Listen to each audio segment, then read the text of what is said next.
Running has always been my refuge. The steady pounding of my feet on the ground, the steady breathing. It's my escape from the chaos of life. For years, I've maintained the same routine. A light dinner followed by a dusk.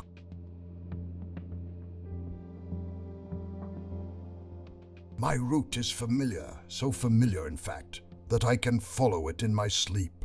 The first half mile is along a neighborhood sidewalk, bathed in the soft glow of streetlights. Then the path leads me into the woods.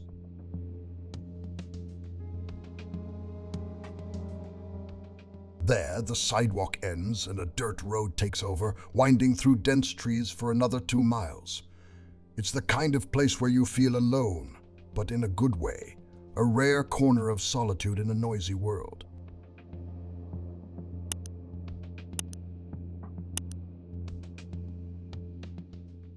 The trail I prefer is unpaved, rougher and less traveled. It was beautiful, especially during the golden hour when the sunlight filtered through the leaves, creating long, dappled shadows.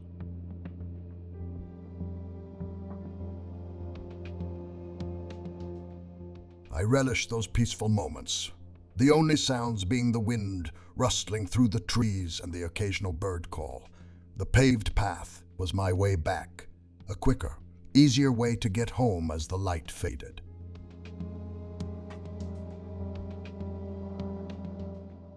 But tonight was different.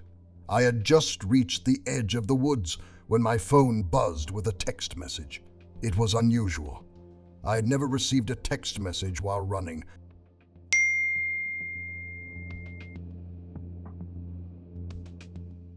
I dismissed it as a bug, perhaps random spam. The air in the woods was cooler, and I found myself relaxing into the rhythm of my run, the events of the day passing by.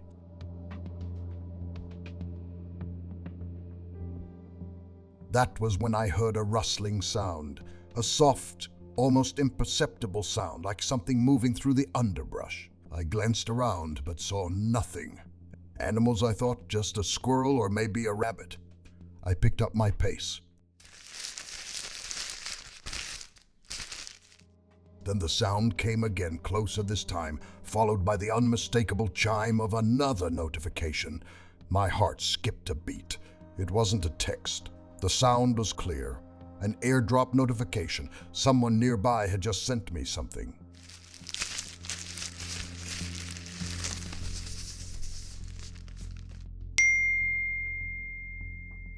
My blood ran cold. No one should be close enough to do that, not here. The trail was remote, hidden, known only to a handful of locals. I forced myself to keep running, pretending not to notice, but my mind was racing.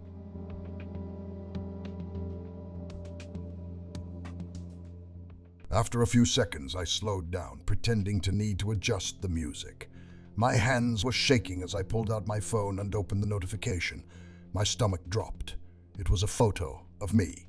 It was taken from behind, mid-length, my silhouette unmistakable in the clothes I was wearing. The caption simply said back. The photo had been taken seconds ago. My eyes darted around, trying to find the photographer, but all I saw were trees and dark.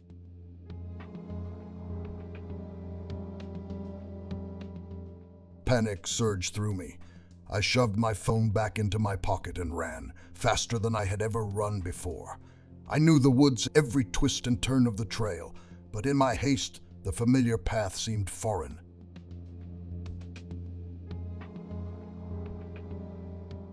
The rustling behind me grew louder, now accompanied by footsteps. Someone was chasing me. I didn't dare look back. I couldn't afford to lose a second.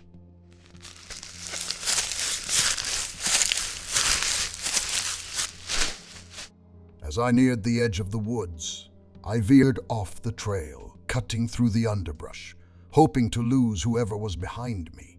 The branches tore at my clothes and scratched at my skin, but I didn't stop. I could hear heavy breathing now, not mine, but someone else's, close enough to make me jump in horror.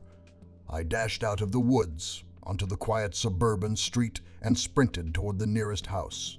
I didn't stop until I was pounding on their door, panting and scared.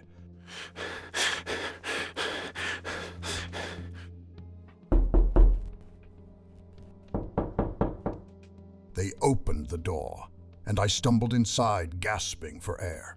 I explained what had happened as they called the police, but when they arrived, there was no sign of anyone in the woods. I never found out who it was or what they wanted.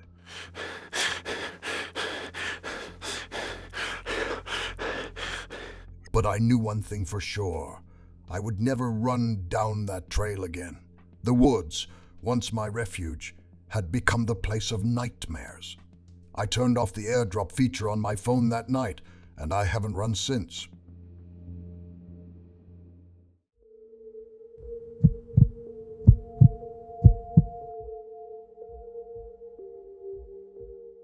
My brother-in-law and I have always shared a love of road trips, the open road providing a sense of freedom and adventure we couldn't find anywhere else.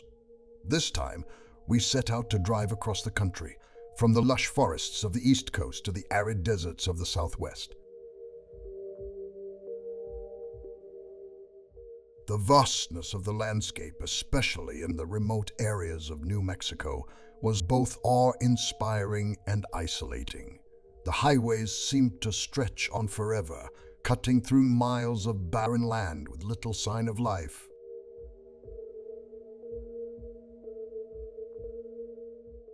As night fell, the sense of isolation deepened. There were no streetlights, only the dim glow of headlights cutting through the darkness. By midnight, we were both exhausted, our 4-hour drive having taken its toll.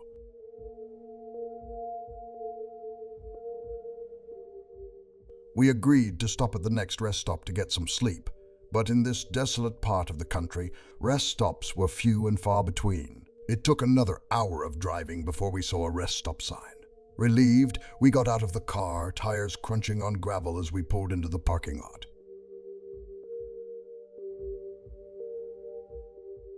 The rest stop was as strange as ever. A small, nondescript building standing alone in the middle of nowhere. The only other car in the lot was an old, beat-up car parked near the entrance. The windows were dark, and it looked abandoned. The dim lights of the rest stop flickered as we stepped out of the car, casting long shadows across the cracked pavement. The silence was oppressive, broken only by the occasional breeze.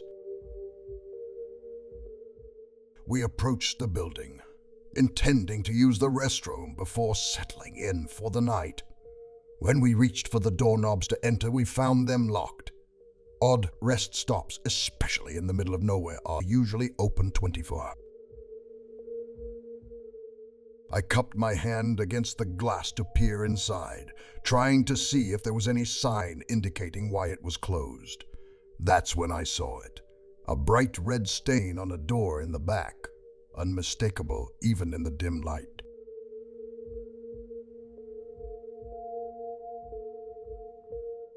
The realization hit me like a punch in the gut. The blood was fresh, vivid against the drab interior of the rest stop. My heart pounded in my chest as I stepped back, my mind racing.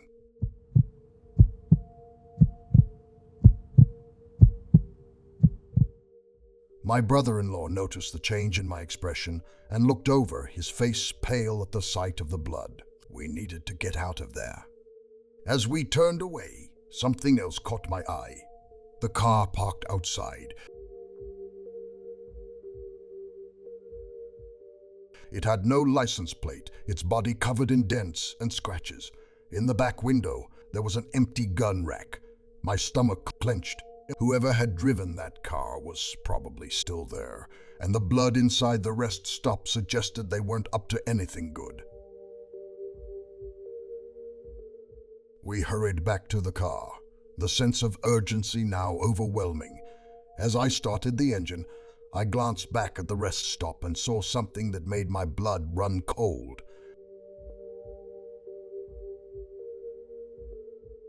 The door to the building was slowly opening. We couldn't see who or what was behind it, but the movement alone was enough to send us into a panic. I hit the gas, pulling out of the parking lot, gravel flying in my wake.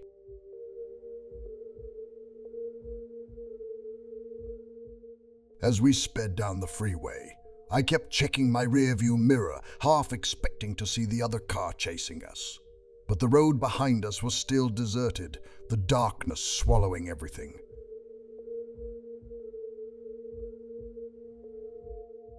It wasn't until we were miles away that we finally got a cell phone signal. We immediately called the police, our voices shaking as we reported what we'd seen.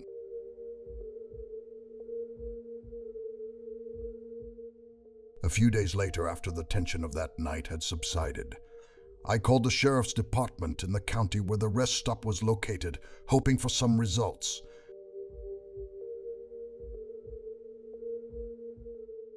I wanted to know what had happened, if they had found anything, but the police on the other end of the line seemed confused.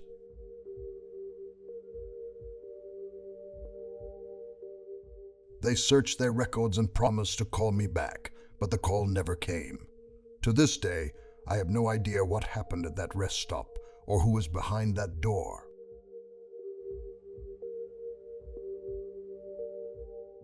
But the memory of that bloodstain, the empty gun rack, and the creaking door still haunts me. The vast emptiness of the desert, once a symbol of freedom, now feels like a place where anything could happen, and no one would know.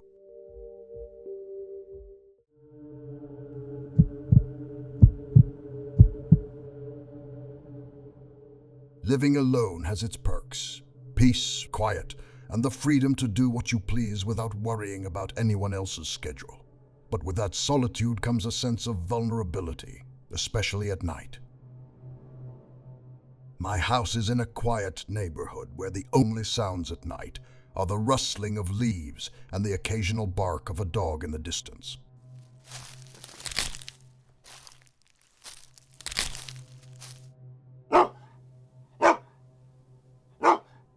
I have my own dog, a small but loyal terrier mix named Max. Despite his size, Max has a bark that makes anyone think twice before approaching the house uninvited.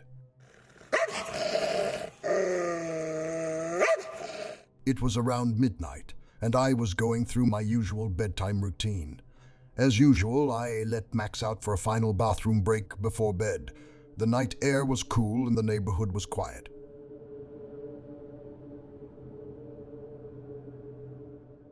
I watched Max run off into the darkness, his little tail wagging happily. I closed and locked the front door, trusting that he would return in a few minutes after he finished his nightly patrol of the yard. I went upstairs to get ready for bed, brushing my teeth and changing into pajamas. As I was returning downstairs to let Max in, I heard the familiar scratching sound on the door, his usual signal that he was ready to come back inside. But as I reached for the doorknob, a strange sense of unease washed over me. Without thinking, I leaned forward and peered through the peephole. My heart nearly stopped.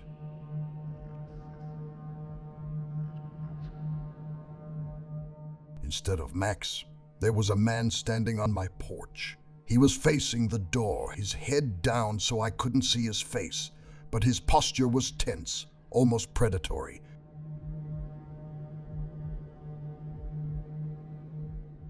His hand was on the door, making a scratching sound that I mistook for my dog. My breath caught in my throat as I realized what he was doing. He was mimicking Max's behavior to entice me to open the door.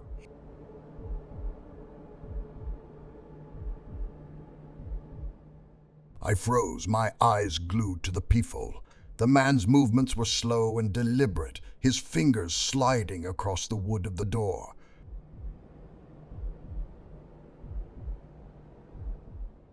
He must have realized that I hadn't opened the door yet, because the scratching became more insistent, louder, as if he were trying to provoke a reaction from me. Every instinct screamed at me to back away, but I couldn't take my eyes off the people.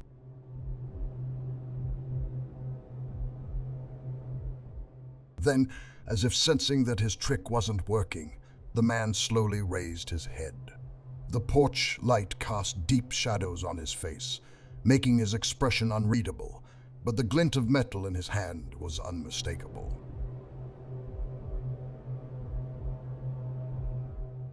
He was holding a knife, and without hesitation he began to stab it into the lock, trying to open it.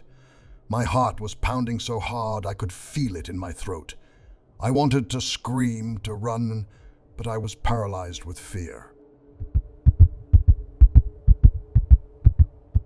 At that moment, Max, who was somewhere in the yard, finally realized something was wrong.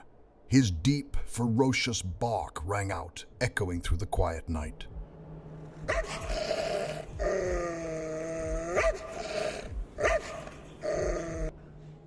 The man stopped, startled by the sudden noise. He glanced around, trying to locate the source of the bark, but the darkness and ferocity of Max's bark must have unnerved him.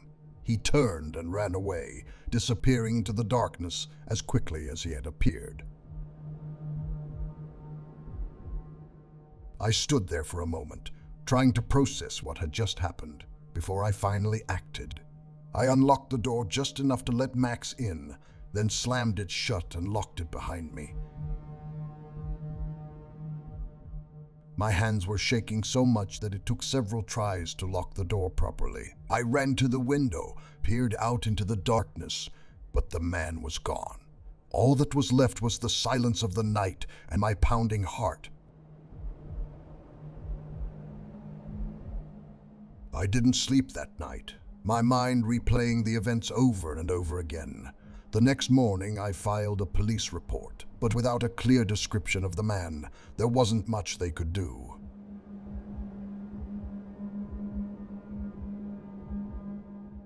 Weeks passed, and while the immediate fear subsided, the sense of vulnerability remained. I installed a security system, and eventually I moved to a new house, one with fewer hiding places and a shorter distance from the front door to the street.